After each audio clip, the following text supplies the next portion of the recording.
আগামী 29 এপ্রিল রাজ্যে শেষ দফার নির্বাচন। অন্তিম দফার নির্বাচনের আগে গঙ্গাসাগরে শাহ।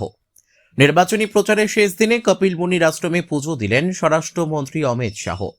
রাজ্যে শেষ দফার নির্বাচনের প্রাক্কালে রাজনৈতিক পারদ তুঙ্গে।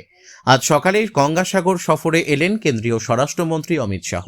ঐতিহাসিক কপিল মুনির আশ্রমে পুজো দিয়ে প্রচারের অন্তিম লগ্নে সুন্দরবন উপকূল অঞ্চলের কর্মীদের মনোবল চাঙ্গা করলেন তিনি। আজ সকাল 9টা নাগাদ স্বরাষ্ট্রমন্ত্রীর হেলিকপ্টার গঙ্গাসাগরের হেলিপ্যাড গ্রাউন্ডে অবতরণ করে। সেখান থেকে কড়া নিরাপত্তার ঘেরাটোপে তিনি সমুদ্র সৈকতে গিয়ে পবিত্র স্নান সারেন। এরপর সরাসরি চলে যান কপিল মুনির আশ্রমে। সেখানে বেশ কিছুক্ষণ সময় কাটিয়ে বিশেষ পুজো দেন তিনি। এদিন আশ্রম চত্বর থেকে শুরু করে গোটা এলাকা গেরুয়া পতাকায় মুড়ে ফেলেছিলেন বিজেপি কর্মীরা।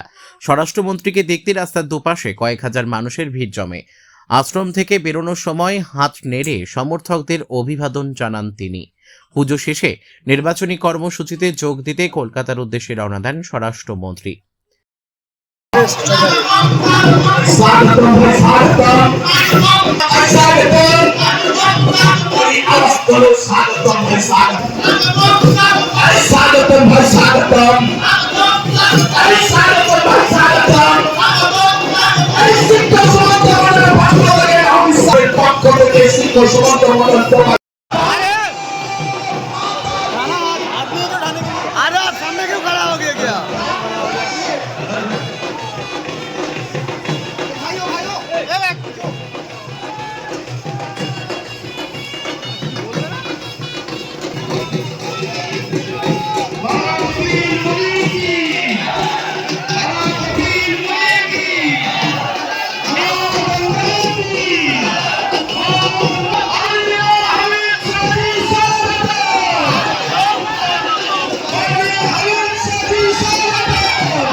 आप देख रहे हैं न्यूज UNI।